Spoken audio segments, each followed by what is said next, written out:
Alors, j'ai fait quelques petites recherches pour voir, eh bien, par rapport à ces gratte-ciel. Donc, s'il n'y avait pas autre chose qui se propage, qui circule, etc.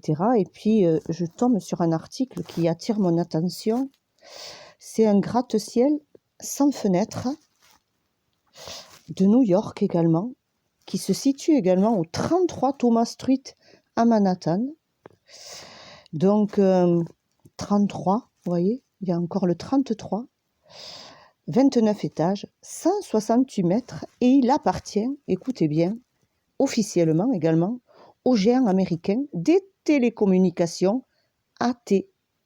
On l'appelle d'ailleurs le AT, Long Lines Building. Et on nous dit ici, il a été conçu pour résister à une explosion nucléaire. Alors pourquoi j'ai cherché? Parce que je me suis dit, il y a peut-être d'autres bâtiments de ce style. Peut-être qu'on va en apprendre davantage. Regardez ce que je découvre. Il abrite des équipements de télécommunication et les 10e et 29e étages comportent de grosses ouvertures pour la ventilation, vous dit-on. De l'extérieur, le reste n'est que béton et granit, sans aucune lumière. Quand vous recherchez un petit peu plus ici, eh bien, il y avait également Tom Hanks ici qui évoque cette tour. Alors Tom Hanks avait tweeté à l'époque, c'était l'acteur américain, et il avait dit et publié une photo du bâtiment bunker du Tribeca, voilà. Et donc ce monsieur, il disait, écoutez bien ce qu'il disait, vous allez voir, il disait à l'époque qu'en fait, ça dissimulerait en fait l'un des principaux centres d'espionnage de l'agence de renseignement NSA et répondrait au nom de code Titan Point. L'agence y disposerait du matériel ultra perfectionné, capable avec la collaboration d'AT d'intercepter des communications du monde entier. The Intercept parvient à cette conclusion grâce à des documents qui avaient été transmis en 2013 par Edward Snowden, qu'on a vu tout à l'heure dans l'autre vidéo, ex-employé de la NSA et de la CIA, qui était devenu lanceur d'alerte avec lequel le site d'investigation collabore. Gigantesque station d'écoute dissimulée dans une sorte de forteresse en plein cœur de New York également. Dans des documents confidentiels consultés par les journalistes, la NSA ne fait jamais explicitement référence au 33 Thomas Street, la rue. C'est incroyable. Donc, vous voyez un petit peu ces bâtiments quand même, ils sont... Alors, vous savez, moi je me pose la question ici s'ils ne nous ont pas préparé quelque chose de très gros qui pourrait toucher New York. Et si ça touche New York et également ce bâtiment qui appartient également à AT, voilà. Géant américain des télécommunications, donc ici il y aurait le centre d'espionnage de l'agence du renseignement NSA qui répond au nom de code Titan Point.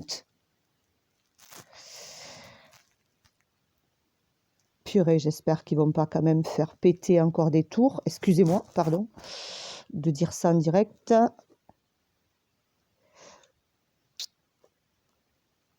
Il avait été érigé en pleine guerre froide, imaginez-vous ce bâtiment.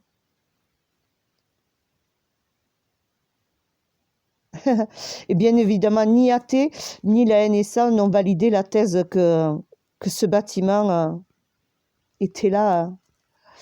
Qu'est-ce qui nous est dit davantage là?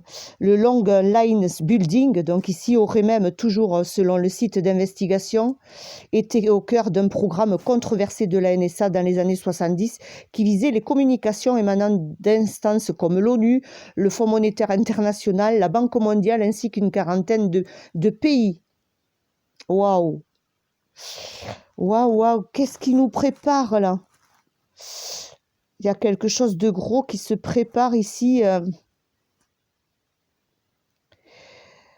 Mystère du gratte-ciel sans fenêtre de New York. Celui-ci fait 168 mètres par rapport à celui de Nashville. 33 Thomas Street. Vous voyez, un petit peu sans fenêtre. Station d'écoute géante. The Intercept, ce gratte-ciel serait également un centre d'espionnage de la NSA pour intercepter des communications, etc. Regardez-moi ce building. Alors, je sais que vous êtes floutés. J'ai vu les vidéos, j'ai jeté un petit coup d'œil pour savoir si ça passait bien. Non. Voilà le nom de code, c'est ce que je viens de vous dire. Titan Point, la société AT, permettrait de capter des données et de les envoyer vers la NSA. Nous savons maintenant comment la NSA aspire toutes les données de l'opérateur, explique le média américain. Ouh là là, ça devient intéressant tout ça. Il y aurait, d'après le site d'information, ces écoutes auraient visé les Nations Unies, le Fonds monétaire international, la Banque mondiale et au moins 38 pays, dont des alliés des États-Unis comme l'Allemagne, le Japon, l'Italie, la Grèce ou la France. Une touche jumelle était prévue, mais n'a jamais été construite. Et ici, le bâtiment et ses lignes téléphoniques ont été conçus pour supporter une explosion nucléaire et s'est retombé à être autosuffisant durant 2 semaines en conditions de guerre. Et cette tour est dotée d'une réserve de nourriture permettant de subvenir aux besoins de 1500 personnes. Incroyable. Voilà le mystère de ce gratte-ciel également. Donc, qui a une connotation et également qui a un relais, hein, puisque que ce soit Nashville ou ici, ce bâtiment également, gratte-ciel sans fenêtre à New York, eh bien, on les mêmes partenariats, voilà. Il avait que se cache derrière ce projet X de 29 étages de New York. Imaginez-vous, hein, ce qu'on apprend tous les jours. Eh bien, on le sait maintenant. Toutes ces surveillances massives. Alors, bien sûr, on sait très bien qui va déclencher la guerre. Hein. De toute façon, c'est les USA. Hein. Ça va partir de là. Et qu'on nous raconte bien que ce building surveille tous les autres pays, moi, ça me fait rigoler. Parce que très honnêtement, on sait très bien qu'ils sont tous ensemble. Donc, mais c'est intéressant, quoi. C'est toujours intéressant d'aller regarder un peu plus. Et bien, s'il n'y a pas d'autres bâtiments aux alentours également. Juste pour info, bon, il y a eu un séisme en Croatie, 6,4, hein, ça augmente de plus en plus. Hein. Donc, voilà ce que je voulais vous partager par rapport à ces bâtiments-là. Et puis ce deuxième bâtiment qui vient, je sais pas, je sais pas si ça annonce pas quelque chose de lourd, là, en conséquence. Voyons s'il n'y a pas autre chose par là qui circule. Ah tiens, ouais, mais quand on fouille davantage, qu'est-ce qu'on découvre? C'est pas croyable. Regardez-moi ça. Alors, les empires contre-attaquent Disney, Comcast, AT&T en pleine bataille du streaming.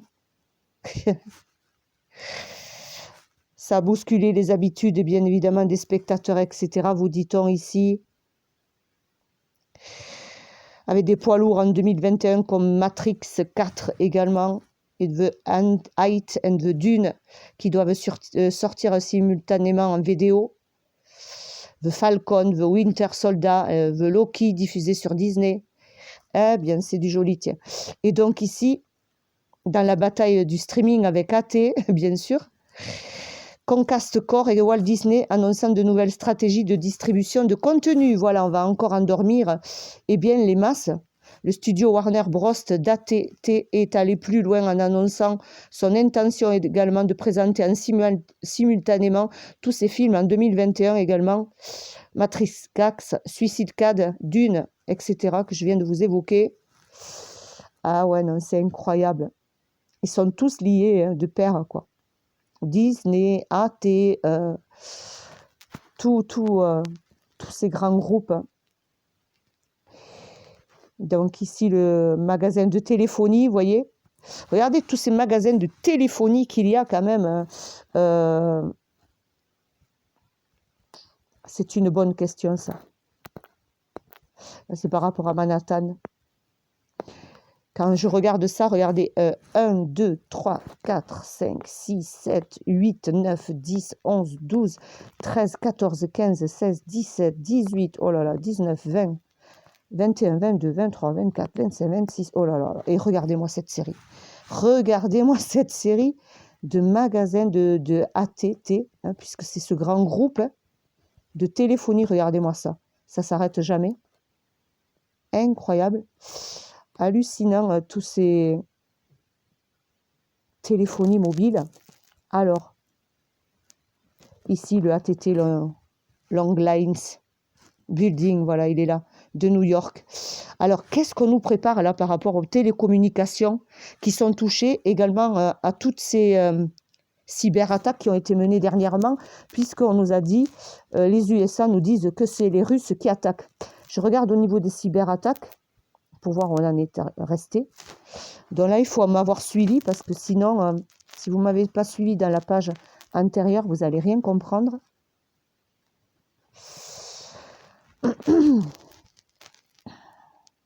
Tiens, le Parlement finlandais également touché par des cyberattaques. Victime d'une cyberattaque, ça continue. Espionnage présumé. La Norvège a également révélé un incident similaire également. Je fais un petit tour d'horizon.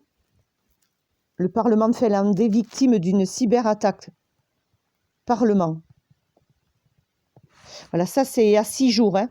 Les cyberattaques qui ont été menées derrière les États-Unis, on vous dit que c'était une offensive d'Israël. Alors moi, ça m'amuse quand on sait que Israël, les États-Unis et tout, c'est rigolo, sont tous ensemble. Et ça, c'est ce que nous avions vu, la cyberattaque par rapport à SolarWinds, qui avait débouché sur le téléchargement par 18 000 clients de mise à jour de logiciels contenant une porte dérobée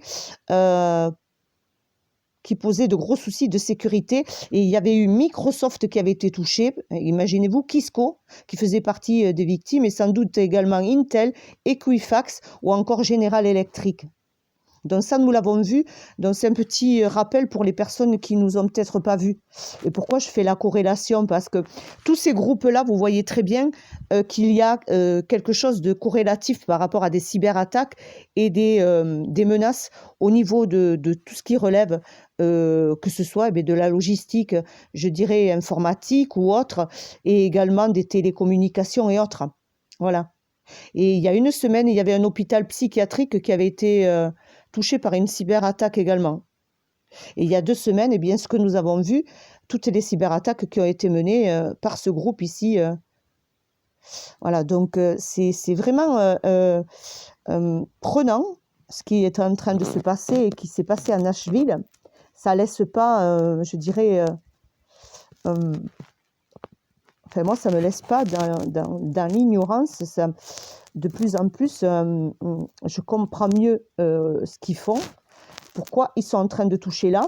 Ce que je voulais voir, c'est par rapport à l'économie, hein, puisque c'est l'effondrement économique ici hein, qui est en train de se voir. Hein. C'est-à-dire qu'on va toucher eh bien, tous les réseaux de communication également, ou de télécommunication, pour faire tout dégringoler, quoi. Pour l'effondrement du système global, quoi. C'est ça qu'il faut comprendre.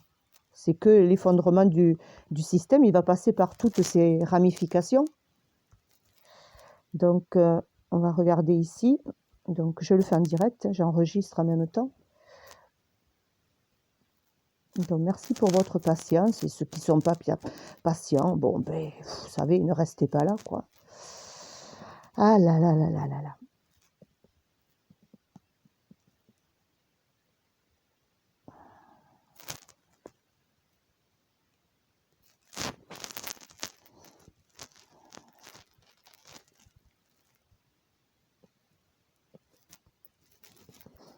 Ça s'ouvre pas. Ici, il y a des articles sur l'effondrement et crise en 2021, effondrement économique et crise économique mondiale en 2021. C'est déjà annoncé, imaginez-vous. Donc, sinon, je vais le préparer l'article pour ne pas perdre de temps. Je voulais vous montrer cette tour quand même de New York. On parle beaucoup de tragédies humaines, ça nous le savons. Hein. Malheureusement, toutes les personnes malheureusement qui se suicident, c'est extrêmement douloureux. Hein. Je vais revenir et surveiller les réseaux. Tiens, je vais le faire. Ça fait 15 minutes, je ne voudrais pas que la vidéo soit trop longue. Réseau de communication, je vais voir les pannes. Je vais regarder les pannes. Panne. J'ai mal écrit le mot. Ici. Donc voilà comment je procède. Hein, voilà pour les personnes qui m'ont toujours demandé comment je faisais pour aller aussi vite. Tu vas d'article en article, tu vois, de source en source. Alors on était resté, on était resté sur toutes les pannes qu'on avait déjà vues. Donc ici, ça a bien engendré les pannes que je vous ai évoquées dans les vidéos antérieures. Donc par rapport à Nashville, hein, donc on se dirige vers le grand blackout, hein, c'est-à-dire vers ce blackout qui a été annoncé également, et puis par le Forum économique, rappelez-vous, puisqu'il a été très clair, hein, le président, il vous a dit que tous les réseaux seraient coupés, voilà, on serait coupé du monde. Donc, je vais vous chercher tout ça plus tranquillement, vous laisser déjà sur ces infos complémentaires. Voilà, panne de réseau de communication, etc. C'est ce qu'on a bien vu. Hein. Voilà. Donc,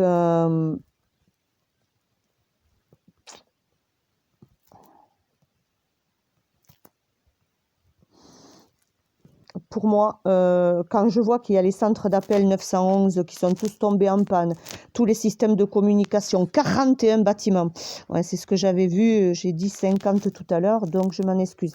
Ouais, 41 bâtiments quand même qui ont été détruits, hein. Et systèmes de communication, tout ça néant, quoi. Ouais, donc, est-ce que c'est déjà un avant-goût de ce qu'on nous prépare derrière ? Est-ce que le deuxième bâtiment que je viens de vous évoquer ne serait pas la cible à venir? Je ne sais pas. Je ne sais pas, puisque moi, je ne peux pas prévoir, hein, je ne sais pas du tout. Mais quand je vois que ce bâtiment, quand même, à la NSA, alors avec la NSA, je vais aller chercher quelque chose. Il y a peut-être quelque chose qui circule par rapport à la NSA. C'est toujours important d'aller vérifier partout. S'il n'y a pas des choses qui circulent, voyons. Alors pour ceux qui ne savent pas ce que c'est la NSA, c'est un organisme gouvernemental du département de la Défense et des États-Unis responsable du renseignement d'origine électromagnétique et de la sécurité des systèmes d'information et du gouvernement américain, d'accord? Voilà, donc ça c'est pour que vous compreniez. Voilà, bon, mais vous voyez, on tombe pile poil. Donc toutes les cyberattaques qui ont été menées, regardez-moi ça, la NSA met en garde contre des pirates russes exploitant le faille VMware. Donc, c'est bien ça, hein. C'est bien une corrélation avec ce que je vous disais tout à l'heure, c'est-à-dire toutes les cyberattaques qui ont été menées tout à l'heure. Donc, on vous dit que c'est des pirates parrainés par l'État russe qui exploitent activement cette vulnérabilité. Donc là, ils se font la guéguerre, tu parles, s'ils se font la guéguerre. Et la Chine a démasqué les espions, donc ça on en avait parlé, de la Chine également, comment elle menait ses cyberattaques. Ouais, donc là ils sont en train de nous jouer, eh bien, ah ouais, il y a plein d'articles ici sur la NSA, il y a plein de trucs sur la NSA. Alors je vais vous laisser sur ça parce que vous voyez que de lien en lien, eh bien, on trouve de plus en plus de trucs. Dans la NSA ici avec Cybercom également, voyons, là j'arrive pas à obtenir la traduction, c'est un peu embêtant pour pas dire autre chose, voilà, je l'ai là. Allez, je termine avec ça, puisque là, on y est. On est bien dans ce que je vous disais dès le départ. Toutes les cyberattaques qui sont menées, bien c'est bien ça. Voilà, plus du piratage russe, d'autres nouvelles surprenantes sont plus produites dans le monde de la cybersécurité cette saison des vacances. Vous aviez le Pentagone qui envisagerait de mettre fin à l'arrangement en double chapeau, vous dit-on, qui permet au commandant du cybercommandant américain de servir simultanément de directeur du National Security Agency. Et là, on comprend mieux ce qui est en train de se produire. Cette idée qui a refait surface à plusieurs reprises depuis le stand-up de Cybercom ne fera pas progresser la sécurité nationale. L'arrangement actuel a bien servi les deux organisations pendant des années. Voilà, on y est. Selon des rapports, le plan pour permettre fin à l'arrangement à double chapeau, vous dit-on ici, a été envoyé au président des chefs d'état-major, Mac Milley, qui devrait approuver la scission avec le secrétaire à la Défense par intérim. Ah, d'accord, ouais. Ils se font une guéguerre ici, vous voyez. Donc, l'arrangement à double chapeau avait commencé en 2009 lorsque la cybercommande a été créée afin de lui fournir le soutien et les ressources dont il avait besoin pour mener à bien sa mission. L'arrangement a donné au cybercommandant en pleine croissance la possibilité d'emprunter de la main-d'œuvre et d'autres ressources de la NSA. Beaucoup de choses ont changé depuis. Le cybercommandement a constitué 133 équipes de cyber mission force et a mené des opérations sophistiquées comme la cybercampagne contre l'État islamique qui a perturbé la capacité de ce dernier à diffuser de la propagande en ligne. Cela signifie que Cybercom a acquis de l'expérience et développé des capacités. La poussée initiale pour mettre fin au double chapeau a commencé sous la présidence Obama et était politiquement motivée à la suite de la controverse du Sudem qu'on a vu tout à l'heure. Il faut suivre. Les partisans de la fin du double chapeau soutiennent qu'un commandant peut conduire une hiérarchisation injuste d'une organisation NSA ou Cybercom par rapport à l'autre. Ouais, donc moi j'ai compris ici, toutes les cyberattaques qui sont en train de se mener les uns et les autres, c'est pour bien nous faire péter, et bien quelque chose de gros, qui va nous péter sous les yeux d'ici peu. Voilà, donc là ils sont en train de se faire... les uns et les autres, les deux organisations opèrent sous des autorités juridiques différentes. Le cybercommandant tire ses autorités du titre 10 qui régit les forces militaires et la NSA opère généralement sous le titre 50 régissant les fonctions de renseignement. Cela reflète également le fonctionnement des cyberopérations avec la nécessité d'une étroite collaboration entre le renseignement et les opérations militaires. On y est. Cela signifie que le cybercommandant ici et la NSA sont en mesure de collaborer de manière à ce que les autres forces militaires ne soient pas en mesure de coopérer avec leur homologue du renseignement. Ils bénéficient actuellement d'un large degré de synergie d'entreprise où leur opération étroite et leur commandement unifié les rendent plus efficaces. Waouh! Donc ici, vous avez le général Nakosan, l'Agence nationale de sécurité, et notre dit partenaire le plus important. La force de cette relation restera essentielle. Ok, mettre fin au double chapeau ne devrait être fait que si cela améliorera l'efficacité de deux organisations dans leur opération. Ouais, j'ai compris. Alors Trump, il est en train de jouer un jeu machiavélique ici. Donc il va faire croire, bien évidemment, à ceux qui croient au plan QAnon, qui va débunker, vous voyez, l'état profond. J'ai compris. Et essayer de séparer ces deux grands groupes qui appartiennent les uns aux autres. Voilà. National Security, il est là, met en garde contre des attaques pirates russes exploitant un faille VMware. Voilà, donc des pirates parrainés par l'État russe. Et maintenant, on comprend mieux ce qui est en train de se jouer, excusez-moi, sous un fond, je dirais, machiavélique de stratégie de manipulation. Pour ceux qui ont compris comment l'élite procède. Et bien ici, ils font un joujou entre eux, vous voyez. Et là, il y a une alarme qui a été tirée. Regardez-moi ça. Voilà, les démocrates crient l'alarme sur la proposition de scinder la NSA et le cybercommande au milieu d'une crise de piratage informatique. On y est, les amis. Voilà la cybersécurité qui est en, je dirais, en déroute. Puisque moi, ça me fait rigoler parce qu'ils sont ensemble et nous le savons. Voilà, les personnes super éveillées, nous savons que tous ces gens-là sont ensemble. Et là, voilà, donc ils sont en train de faire joujou et crient à l'alarme contre les démocrates, voilà. Donc c'est assez machiavélique. Vous voyez un petit peu comment tout se rejoint et toutes les cyberattaques qui ont été menées dernièrement, font corrélation avec ça. Voilà, donc séparation des deux grands groupes ici. Voilà comment on veut scinder la NSA et le cybercommande au milieu d'une crise de piratage informatique. Vous l'avez là. L'article a été publié ici le 19 décembre. Vous voyez donc, si on va de lien en lien, on comprend mieux ce qui se passe. Et on comprend mieux pourquoi tous ces réseaux de communication, etc., vont être touchés. C'est-à-dire que demain, ils vont nous faire exploser notre bâtiment et vont nous dire ce qu'ils veulent, vous comprenez. Et nous, comme on a l'esprit ouvert, et j'espère que vous aurez regardé les vidéos antérieures, sinon vous n'allez rien comprendre. Et pour ceux qui ont regardé mes vidéos par rapport aux cyberattaques également, donc je vous ai fait juste un tout petit résumé, puisqu'on ne peut pas revenir sur ce qui a déjà été fait. Donc, vous comprenez bien que Maria, on l'a fait sauter. Dès qu'elle elle partage des choses comme ça, voilà pourquoi on m'a fermé ma chaîne, là, celle que j'avais juste avant. Enfin, fermée pour 15 jours, je crois. 3 semaines. Voilà. Voilà, donc les cyberattaques. Cyberattaques menées sous fond de menaces d'attaque sous faux drapeau. Vous voyez un petit peu où on est rendu. On est rendu que demain, préparez-vous parce que là, comme ça chauffe depuis plusieurs semaines, et que Nashville, c'est bien annonciateur de quelque chose de lourd, et que la tour que je viens de vous montrer de New York me donne pas un très beau présage. On va croiser les doigts qu'il ne se passe strictement rien pour New York, par rapport à cette tour où il y a l'ATT.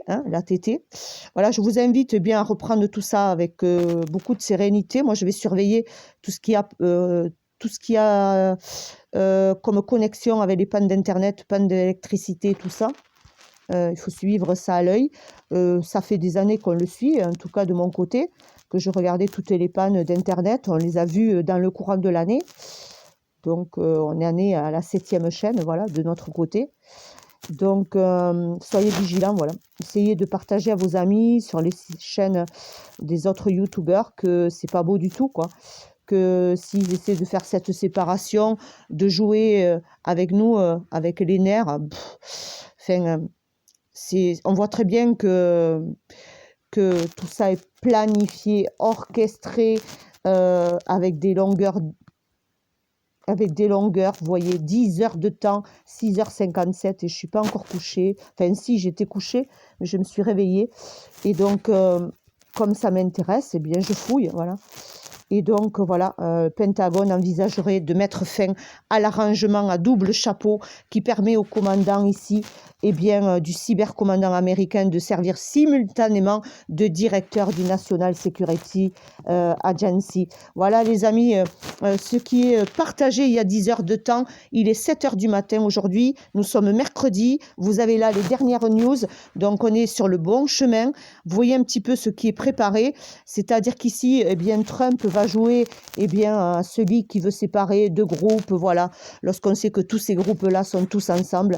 J'espère que vous aurez compris. Les articles, je peux malheureusement pas vous les partager sur cette petite chaîne de secours. Dans l'autre, j'avais la communauté pour vous le partager. Comme ça, vous auriez pu les lire. Donc, vous tapez...